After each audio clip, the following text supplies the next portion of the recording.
예, 잠깐 쉬었습니다. 예, 바로 이어서 하겠습니다. 예, 이제 이항분포의 정규 근사에 대해서 공부를 했지요. 그리고 연속성 수정에 대해서 얘기를 했습니다.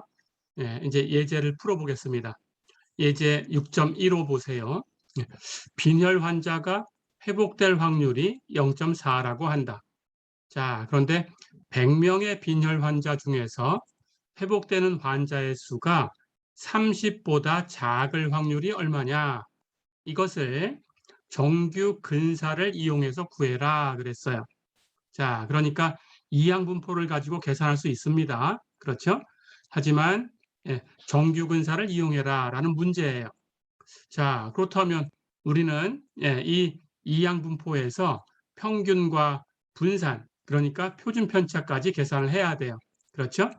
자, 그럼 계산하는 식은 평균, 뮤는 n 곱하기 p예요. 그렇죠? 근데 여기 회복될 확률이 0.4다 그랬으니까 이걸 성공 확률이라고 하면 성공 확률은 0.4가 되지요. 그렇죠? 100명의 빈혈 환자 중에서라고 했으니까 표본의 크기 n은 100이 되는 거죠. 그렇죠? 그렇다면 평균 뮤는 n 곱하기 p, 즉 100 곱하기 0.4, 그래서 40이 됐어요. 그렇죠? 그리고 표준 편차 시그마는 루트 npq. 예, 그렇다면 루트 n은 100이고 p는 0.4니까 실패 확률 q는 1에서 성공 확률 0.4를 빼주면 되죠. 그렇죠? 그럼 0.6이 됩니다.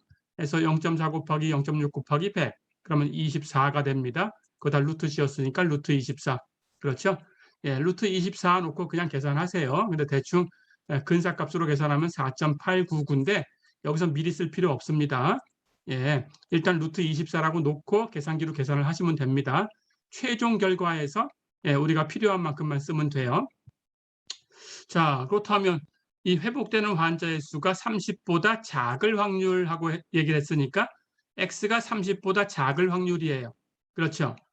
x가 30보다 작을 확률이라는 것은 하나를 빼서 x가 29 이하일 확률이다라는 뜻이죠. 그렇죠? 자, 그렇다면 이제 연속성 수정을 해야 됩니다. 연속성 수정이라는 것을 조금 전에 얘기했어요. 29다라는 것은 29 마이너스 0.5에서 29 플러스 0.5 이렇게 이 구간에 있을 확률을 바로 x가 29일 확률이다라는 것으로 대체한 거죠. 그렇죠? 그러니까 이산적인 그런 확률 변수에서 x가 29인 확률 하는 것이 연속성 수정을 하면 x가 29-0.5 이상 29 플러스 0.5 이하인 이 구간에 있을 확률 이렇게 바뀐 거예요. 그렇죠?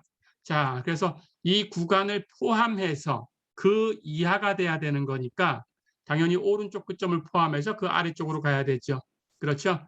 해서 x가 29 플러스 0.5 이하다 이렇게 바뀐 겁니다. 그래서 연속성 수정을 해서 이렇게 연속형 확률 변수인 것처럼 얘기해야 된다는 거 잊지 마시고요. 자, 그러면 이제 우리는 이것을 정규 분포를 따라가는 것처럼 생각할 수 있으니까 표준화해가지고 표에서 찾을 수 있어요. 그렇죠? 그렇다면 x의 값이 29 플러스 0.5인 거니까 x를 z로 바꿔주면 시그마 분의 시그마 루트 24 그냥 다 가지고 오세요. 이렇게 계산할 중간에 계산할 필요 없이 그냥 루트 24 이렇게 놓으시면 됩니다.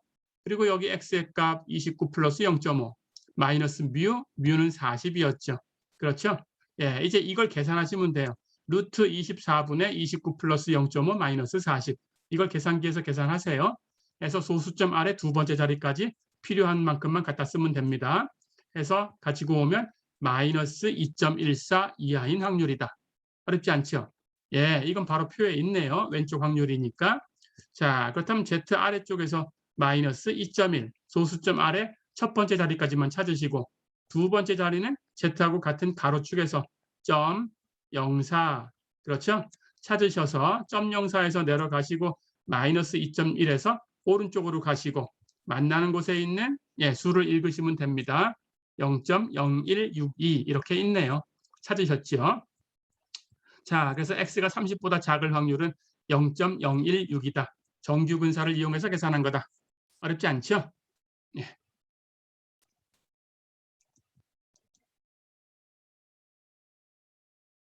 자, 한 문제 더 풀어보겠습니다. 예, 예제 6.16 보세요. 4개의 보기 중에서 하나의 정답이 있는 사지선다형 문제 200개가 있다. 그 시험 문제에 관해서 아무런 지식이 없는 학생이 200문제 중에서 80문제의 답을 200문제 다 푼 거 아니에요. 그렇죠? 80문제 답을 푼 겁니다. 80문제의 답을 순전히 추측으로 골랐다. 그대로 그냥 문제를 읽고 생각해서 푸는 게 아니고 그냥 답을 그냥 선택을 한 거예요. 4개 중에 하나를 그냥 계속 선택해 갔다. 그런 뜻입니다. 자, 그렇게 했을 때, 그렇게 추측으로 골랐을 때 정답이 25개에서 30개까지일 확률을 구해라 그랬어요. 그리고 정규근사를 이용해라. 이렇게 문제를 줬습니다. 이항분포를 사용할 수 있는 문제인데 정규근사를 이용해야 된다 그러면 이렇게 문제에서처럼 제시를 해줄 거예요. 정규근사를 이용해라. 그럴 땐 정규근사를 이용하셔야 됩니다. 이항분포로 푸시면 안 되고. 자, 그렇다면 가볼까요? 이제 평균과 표준 편차 계산이 돼야 되죠. 80문제를 푼 거니까 n은 80입니다. 그렇죠? 사지선다형이다라고 했으니까 당연히 성공 확률 P는 4분의 1, 0.25가 되겠죠.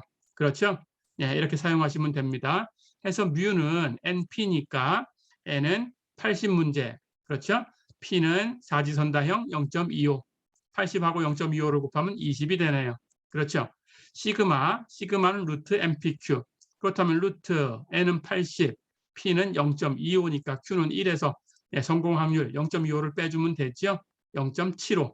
그렇죠? 해서 다 곱하고 루트 씌우면 루트 15. 루트 15 그냥 그대로 똑같이 쓰시고요.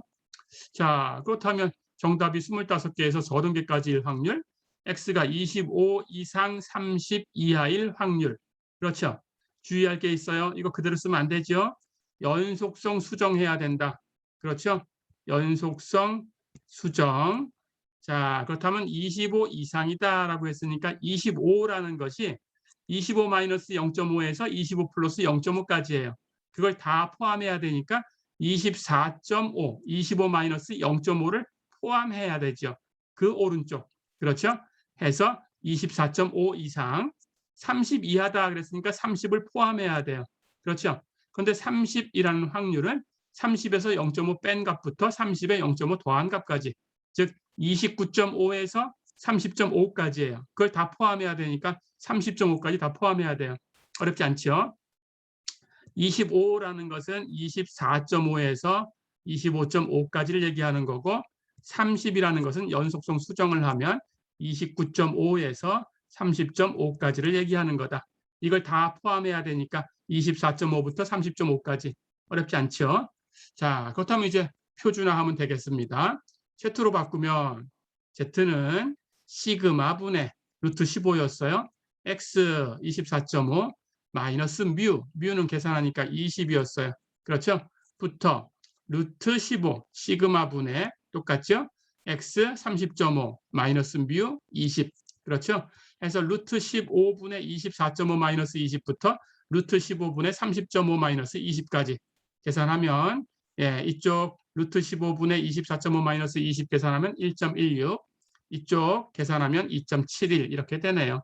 자, 그럼 Z가 1.16 이상 2.71 이하 이 확률을 구하면 되는데 표에서 찾아야 되니까 2.71보다 작은 값, 여기서 1.16보다 작은 값을 빼주면 되죠. 그렇죠? 해서 Z가 2.71 이하일 확률에서 Z가 1.16 이하일 확률을 빼주면 된다. 어렵지 않죠? 이제 표에서 찾으시면 됩니다. 2.71 Z 아래에서 소수점 아래 첫 번째 자리 2.7까지 찾으시고요. 두 번째 자리 0.01은 여기 가로축에서 찾으시고요. 내려가고 2.7에서 오른쪽으로 가고 만나는 곳 읽어보세요. 0.9966. 그렇죠? Z가 1.16 이하일 확률도 마찬가지. Z 아래쪽에서 1.1까지 찾으시고요. 0.06 소수점 아래 두 번째 자리는 가로축에서 찾으시고요. 만나는 곳 0.06에서 내려가고 1.1에서 오른쪽으로 가고 만나는 곳에 0.8770. 어렵지 않죠? 그래서 값을 빼주면 0.1196이다. 어려운 거 없었죠? 자, 이항분포인데 정규분포인 것처럼 사용하려고 하면 연속성 수정을 해야 된다라는 거 잊지 마시고요.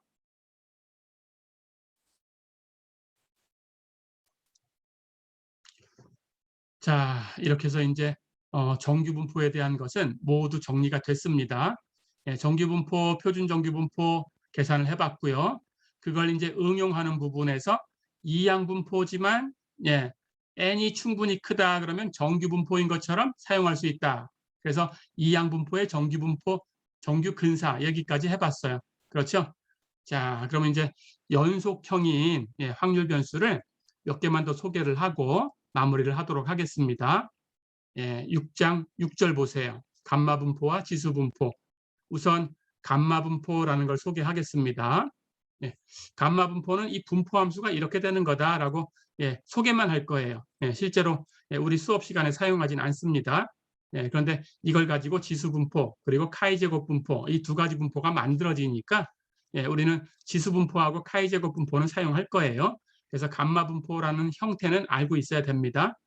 자, 감마분포라는 것은 어떤 연속 확률 변수 x에 대해서 그 밀도 함수를 계산해 볼 수 있어요. 근데 역시 밀도 함수가 이렇게 생기면 감마분포다 이렇게 얘기합니다. 어렵지 않죠? 근데 그 밀도 함수가 어떻게 생겨야 되냐? 알파와 베타라는 것은 0보다 큰 어떤 상수입니다. 그 두 개의 상수에 대해서 x가 0보다 클 때만 값이 있어요. 나머지는 다 0입니다. x가 0보다 클 때 베타의 알파승 곱하기 갬마 알파 이건 감마 함수예요. 감마 함수의 알파에서의 값입니다. 여러분들 공학수학 1 이라는 과목을 배웠었죠. 또는 미분방정식이라는 과목으로 아마 배웠을 겁니다. 그래서 여러분들 과는 전부 그게 필수니까 배웠을 거예요. 그래서 거기서 감마 함수라는 걸 아마 라플라스 변환 얘기할 때 아마 소개한 적이 있었을 거예요.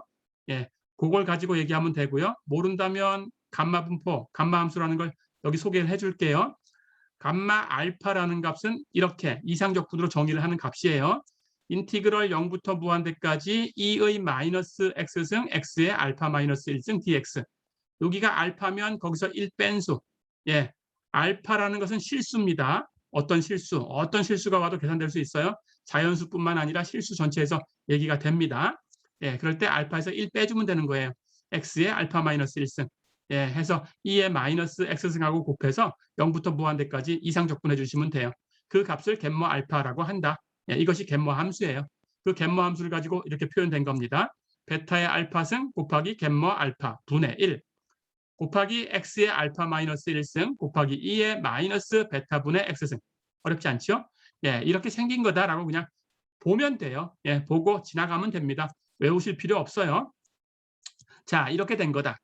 자, 그래서 이렇게 분포 함수를 가지면 확률 밀도 함수가 이런 함수로 생겼으면 그러면 그 확률 변수 x라는 확률 변수를 우리는 감마 분포를 따라가는 확률 변수다라는 뜻으로 감마 확률 변수 이렇게 얘기하고 그 분포를 감마 분포 이렇게 얘기해요. 어렵지 않죠? 해서 이 감마 분포가 되는 이 확률 밀도 함수는 알파와 베타가 결정합니다. 해서 fx 알파 베타 이런 식으로 그 함수를 이렇게 표기를 할 거예요. 어렵지 않죠? 해서 확률 밀도 함수가 이런 함수가 되는, 즉 x가 0보다 클 때는 이런 식으로 나머지는 0으로 이렇게 정의되는 이 함수로 표현되는 그런 확률 밀도 함수를 갖는 확률 변수, 연속형 확률 변수 x, 그 x라는 확률 변수가 이런 밀도 함수를 따라갈 때 x는 모수가 알파와 베타인 이 두 개를 모수라고 부를 거예요. 모수가 알파와 베타인 감마 분포를 따른다. 이렇게 얘기를 합니다. 어렵지 않죠? 자, 참고로 감마 분포일 때 그 감마 분포의 평균과 분사는 이렇게 주어져요. 평균은 여기 있는 수 알파와 베타를 곱하면 되고 분사는 알파와 베타의 제곱을 곱하면 돼요. 그래서 뮤는 알파 베타, 시그마 제곱은 알파 베타 제곱. 이렇게 참고로 그냥 보고 알아두시면 됩니다. 이걸 다 기억하실 필요는 없어요. 이거에 대한 것은 테스트는 안 합니다. 자, 그런데 이제 감마 분포를 가지고 지수 분포와 카이 제곱 분포라는 걸 만들 거예요. 지수 분포와 카이 제곱 분포는 연습을 하겠습니다. 지수 분포는 이 감마 분포의 알파라는 값이 1인 그런 감마 분포를 특별하게 지수 분포다 이렇게 얘기해요. 자, 그렇다면 알파에다가 여기 1을 대입해 보면 됩니다. 알파에다가 이렇게 1을 대입해 보면 돼요. 그렇다면 알파는 1이니까 상수로 주어졌으니까 굳이 이 함수를 표기할 때 쓸 필요가 없죠. 그래서 알파는 치우고 f, x, 베타 이렇게만 예, 이렇게만 표기합니다. 자, 그렇다면 알파에 1 대입하면 베타의 1승은 베타죠. 그럼 베타분의 1. 근데 여기 갬머 1이 있죠. 근데 이 값을 계산하면 예, 갬머 1 하는 값은 여기다 1 대입하면 돼요. 그럼 1-1은 0이니까 x의 0승은 1. 그럼 곱하나만 하죠. 그래서 인티그럴 0부터 무한대까지 2의 마이너스 x승 dx 이렇게 됩니다. 이걸 적분하면 마이너스 2의 마이너스 x승이죠. 예, 0부터 무한대까지 계산된 거고 무한대 대입하면 마이너스 무한대승이니까 0으로 가죠. 그렇죠? 0 대입하면 0승, 0승은 1이고 앞에 마이너스 있으니까 마이너스 1인데 이거 대입한 건 빼줘야 되죠. 플러스 1이 돼요. 그래서 갬머 1은 1입니다. 예, 아마 배운 사람들은 공학 수학을 배운 사람들은 알겠죠. 공학 수학 1 배운 사람들은 예, 또는 미분 방정식을 들은 사람들은 이 값이 1이다라는 걸 알고 있을 겁니다. 예, 근데 어쨌든 갬머 1은 1이다. 예, 이렇게만 예, 보고 지나가면 돼요. 예, 해서 이게 1이에요. 그러니까 여기 곱해질 거 없고, 그렇죠? 여기 알파 1 대입하면 여긴 0승이니까 1이고 이것만 남죠? 해서 이 함수는 베타분의 1, 2의 마이너스 베타분의 x승. x가 0보다 클 때 이렇게 정의된다. 나머지는 0이다. 어렵지 않죠? 예, 지수분포는 기억하셔야 됩니다. 해서 베타분의 1 곱하기 2의 마이너스 베타분의 x승이다. 어렵지 않죠? 예, 여기서 평균을 계산해 보면 역시 알파가 1이었으니까 곱하나 마나. 그렇다면 평균은 베타가 되죠. 그래서 여기 베타라는 것은 실제로 평균이에요. 그러니까 평균이 얼마가 되는 지수분포를 따라간다. 이렇게 얘기해주면 그 평균을 여기 베타 자리에다가 대입해주면 돼요. 그렇죠? 그래서 이 식을 기억해야 됩니다. x가 0보다 클 때 어떤 함수로 표현되냐? 평균분의 1 곱하기 2의 마이너스 평균분의 x승. 어렵지 않죠? 평균분의 1 곱하기 2의 마이너스 평균분의 x승. 어려운 거 없죠? 예, 이렇게 기억하시면 됩니다. 자, 그리고 분사는 역시 알파에 1 대입하면 베타 제곱이죠. 예, 요거는 그냥 참고로 알아두시면 됩니다. 예, 이렇게 지수분포가 예, 만들어졌다. 어렵지 않았죠? 자, 그럼 지수분포는 문제를 하나 풀어볼게요. 예제 6.17 보세요. 어떤 부품이 고장나기까지 시간, 단위는 1년 단위로 예, 그걸 나타내는 확률 변수를 t라고 하자. 예, 확률 변수를 t라고 했으니까 변수를 t로 표현한 거예요. 예, 그럴 때 t는 고장나기까지 평균 시간이 베타가 5인 지수분포를 따르고 있다라고 했어요. 그럼 지수분포 조금 전에 기억한 대로 갖다 쓰면 됩니다. 자, 그럴 때 이 부품 5개가 각각 다른 시스템에 설치되었다고 하자. 다른 시스템이다라고 했으니까 독립이다라는 걸 암시하고 있는 거고요. 그렇죠? 그럴 때 8년이 지난 후에도 적어도 2개, 그 적어도 2개의 부품이 여전히 작동할 확률을 구해라 그랬어요. 자, 그렇다면 여기에는 2개 분포가 섞여 있다는 게 보이시죠? 우선 5개 부품 중에서 5개 부품이 8년 지난 후에 작동할 수도 있고 안 할 수도 있어요. 베르누이 시행이다라는 걸 바로 알 수 있어요. 그렇죠? 결과는 2개밖에 없으니까 작동하거나 작동하지 않거나. 그렇죠? 그런데 8년 지난 후에도 적어도 2개 부품이 여전히 작동할 확률. 5개 중에 적어도 2개가 작동할 확률. 이런 뜻이죠. 그러니까 당연히 이항 분포로 계산하셔야 돼요. 그렇죠? 예, 5개 중에 적어도 2개가 작동할 확률. 예, 베르누이 시행을 가지고 독립인 얘기를 하고 있고 그 5개를 반복해서 시행하고 있으니까 이항 분포다. 우리 배운 대로 알고 있습니다. 그렇죠? 그런데 그 성공 확률 8년이 지난 후에 작동해야 돼요. 이게 성공이라는 뜻이죠. 그렇죠? 그렇다면 8년이 지난 후에 작동할 확률, 성공 확률, 그 P라는 값은 8년이 지난 후에 작동할 확률, 여기 작동할 확률이라는 것이 확률 변수 T, 예, 이걸 가지고 따라가는데 T가 지수분포를 따른다라고 했어요. 그러니까 성공 확률을 계산할 때 지수분포를 써야 된다는 거죠. 어렵지 않죠? 자, 그렇다면 이걸 계산해 보겠습니다. 우선 성공 확률 P는 지수분포를 가지고 계산해 주고 그럴 때 성공 확률 P가 되는 이항 분포를 계산하는데 5개 중에 적어도 2개가 작동할 확률. 그렇죠? 그러니까 실제로 5개 중에 적어도 2개니까 2개가 작동하든지 3개가 작동하든지 4개가 작동하든지 5개가 작동하든지 이 중에 하나겠죠. 이게 적어도 2개예요. 그렇죠? 그렇다면 2개, 3개, 4개, 5개를 다 계산하셔도 되고 아니면 그 반대쪽은 하나도 작동하지 않는 경우와 1개 작동하는 경우 2가지밖에 없어요. 그러니까 1에서 이거 2개 계산해서 더한 것을 빼줘도 되죠. 그렇죠? 그렇게 하셔도 됩니다. 자, 그렇다면 우리식으로 먼저 계산하고 이것을 나중에 다시 한번 얘기를 할게요. 문제 푼 다음에. 자, 그렇다면 우선 성공 확률 P는 부품이 8년 이상 작동해야 됩니다. 그런데 이 작동한다 만다라는 것은 지수분포를 따라간다고 했어요. 그렇죠? 그런데 이 지수분포는 평균이 5가 되는 지수분포라고 했어요. 그렇죠? 그렇다면 그 작동하는 것, 고장나기까지 시간이니까 8년 지난 후에도 작동한다라는 것은 T가 8 이상이다라는 거죠. 그래야 8년 후에도 작동을 하는 거죠. 그렇죠? 그렇다면 T가 8 이상인 확률. 그렇죠? 근데 변수가 T니까 변수를 전부 T로 바꿔서 표현할 거예요. 자, 그렇다면 지수분포 가지고 와볼까요? 베타가 5라고 했으니까 베타분의 1, 5분의 1, 2의 마이너스 베타분의 x승 하고 표현했는데 변수가 t니까 x 대신에 t라고 바꿨어요. 그렇죠? 해서 베타분의 t승. 어렵지 않죠? 자, 그렇다면 5분의 1, 2의 마이너스 5분의 t. 이렇게 되네요. 그렇죠? 이게 분포함수입니다. 그렇다면 이 분포함수를 이건 연속형이니까 t가 8 이상이다. 8부터 무한대까지 t로 적분해주면 되죠. 그렇죠? 계산해 볼까요? 원시함수 바로 구할 수 있죠. 5분의 1 곱하기 2의 마이너스 5분의 t승, 2의 마이너스 5분의 t승을 미분해 보세요. 지수함수 똑같이 쓰고 이 파워를 미분해 곱할 텐데 파워 미분하면 마이너스 5분의 1.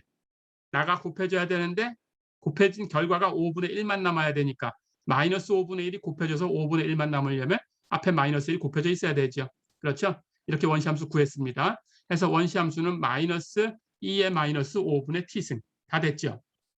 자, 그렇다면 8부터 무한대까지 계산해 주면 돼요. t에다가 무한대를 대입하면 마이너스 5분의 무한대승, 마이너스 무한대승이죠. 2의 마이너스 무한대승 0이지요. 0으로 극한이 계산되는 거고요. 그렇죠? 그렇다면 떨어져 나갔습니다.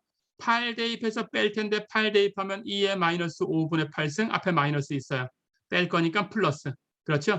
그렇다면 마이너스 치우고 2의 마이너스 5분의 8승. 됐죠? 그래서 성공 확률 P는 2의 마이너스 5분의 8승입니다. 이걸 계산하면 0.20189 어쩌고 이렇게 나갑니다. 사실은 이 값을 다 써야 되는 거죠. 2의 마이너스 5분의 8승을 다 써야 돼요, 사실은. 자, 그런데 우리 이항분포, 누적 이항분포표가 있었어요. 앞에서 연습했죠. 그렇죠? 근데 거기에 보니까 P가 0.2일 때는 표에 값이 계산돼 있어요. 그렇죠?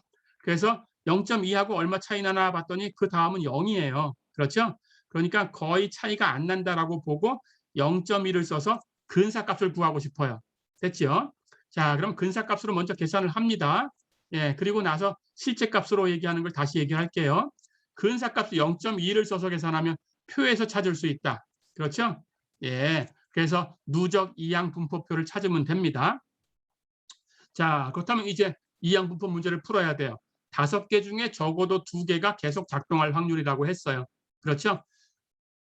x라는 값이 8년이 지난 후 작동하고 있는 부품의 수라고 했을 때 지금 x의 성공 확률을 계산한 거죠. 지수 분포를 가지고 계산을 했더니 대략 p가 0.2다. 사실은 p가 2의 마이너스 5분의 8승이다라는 뜻이었어요. 그렇죠? 근데 0.2라고 근사값을 쓰자 이렇게 약속을 한 거고 그래서 p가 대충 0.2인 거다. 그렇다면 이항 확률 변수니까 이제 이걸 가지고 우리가 p가 p, x가 2 이상이 되는 확률 이걸 계산한다라고 하면 p가 0.2니까 표에서 찾을 수 있어요. 누적 분포표. 그렇죠? 자, 그렇다면 적어도 2개다라는 것은 금방 얘기한 것처럼 2개거나 3개거나 4개거나 5개거나 그렇죠? x가 2부터 2개 이상 5까지 이 이항분포 값을 계산해서 더해주면 되죠. 그렇죠? 그걸 직접 계산해도 되고 표에서 찾을 거니까 누적 분포를 이용하려면 1에서 0과 1까지만 더한 것을 빼주면 된다. 그렇죠? 해서 1 마이너스 x가 0일 때부터 1일 때까지 0하고 1 2개밖에 없는 거죠. 이 확률을 계산해서 더해서 1에서 빼주면 된다. 어렵지 않죠? 자, 그런데 이것은 이제 여기 R 값이 1인 경우에요. 그렇죠? 누적 분포표에 있습니다. 해서 분포표를 찾으면 n은 시행 횟수 5개 중에 그럼 n이 5인 경우를 찾습니다. 누적 이항 분포표. 다시 가보세요. 표를. 자, 그럼 이 5인 이 칸에서 R의 값이 1인 경우를 찾으시면 돼요. 그렇죠? 그리고 P는 0.2가 되니까 표에 있고 그럼 0.2에서 아래로 내려가고 1에서 오른쪽으로 오면 만나는 곳에 있는 수로 읽으면 돼요. 0.7373 있죠? 예, 그렇다면 그 값을 갖다 주면 됩니다. 해서 1-0.7373 그러니까 값은 0.2627이다. 어렵지 않죠? 예, 이렇게. 자, 그래서 근사값을 이용했다라는 것. 그렇다면 사실은 실제 값은 어떻게 되나요? 2개 작동할 확률, 3개 작동할 확률, 4개, 5개 작동할 확률, 이 4가지 확률을 다 더해주면 돼요. 그렇죠? 2개다라는 것은 5개 중에 2개니까 우리 식을 알죠? O 컨비네이션 2, 그렇죠? 성공 확률 P, 2개 성공, 제곱, 나머지는 실패했으니까 5개 중에 2개 성공하면 3개는 실패. 그렇죠? P의 제곱, Q의 3승, 플러스, 그 다음 3개 이상 작동, 3개 작동할 확률, O 컨비네이션 3. 그렇죠? 성공이 3개, 실패가 2개. 그렇죠? 플러스 4개 작동할 확률, O 컨비네이션 4. 예, 4개가 성공, 그럼 1개가 실패. 플러스 O 컨비네이션 5. 그렇다면 5개가 성공, 그러니까 실패는 0개. 그렇죠? 예, 이걸 다 계산해서 실제로 계산해 주면 돼요. 이게 참값이에요. 그렇죠? 예, 이게 참값입니다. 그래서 여기서 P라는 값은 실제로 있는 이 값 0.20189 점점점 이렇게 되는 거. 예, 이렇게 계산하든지 아니면 2의 마이너스 5분의 8승으로 계산하든지. 그렇죠? 예, 그렇다면 Q는 1에서 이 값을 빼주면 돼요. 그렇죠? 해서 P는 여기 있는 값 2의 마이너스 5분의 8승.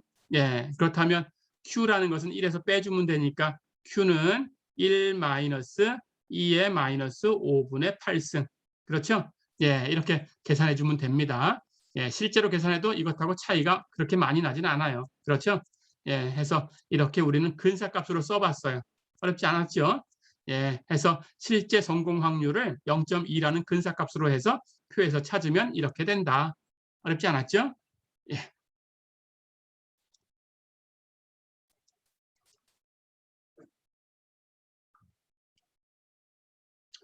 자, 그러면 한 가지 분포, 예, 카이 제곱 분포라는 걸 소개만 하고, 이건 뒤에서 다시 한번 또 얘기할 겁니다.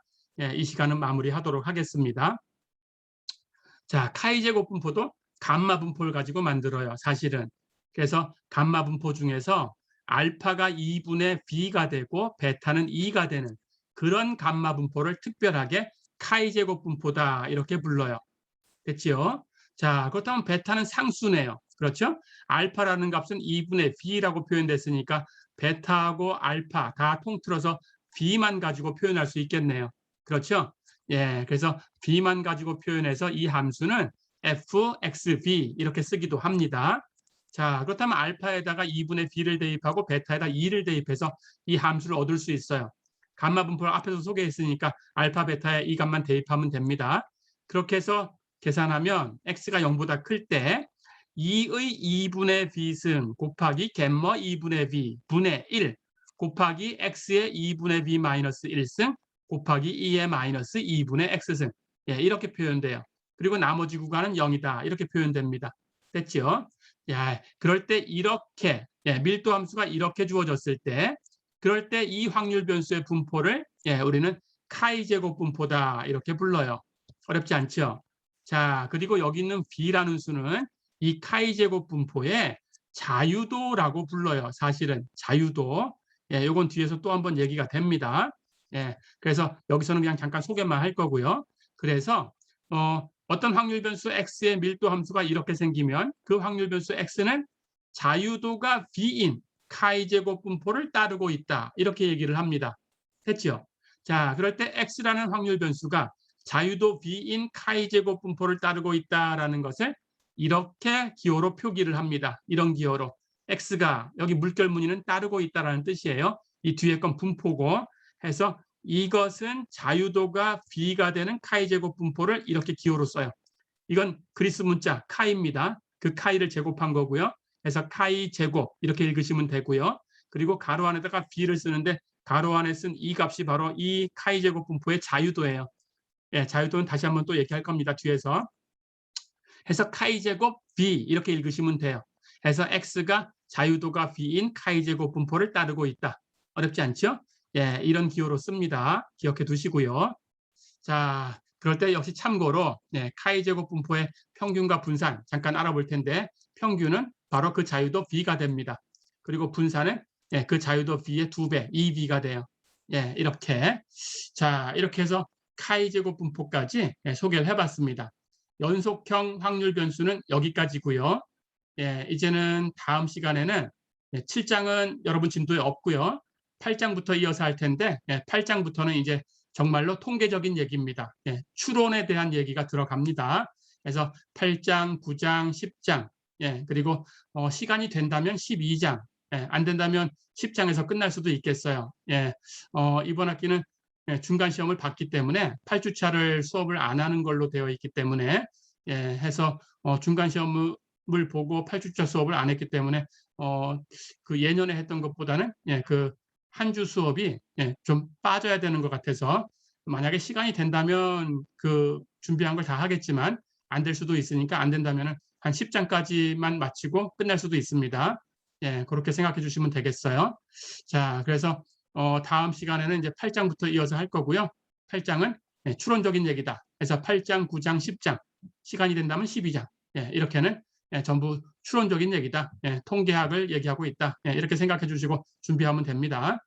그 강의 자료 나눠준 것을 조금 읽어보세요. 그렇게 하면 준비가 될 겁니다. 자, 이번 수업은 여기서 마치겠습니다. 수고했습니다.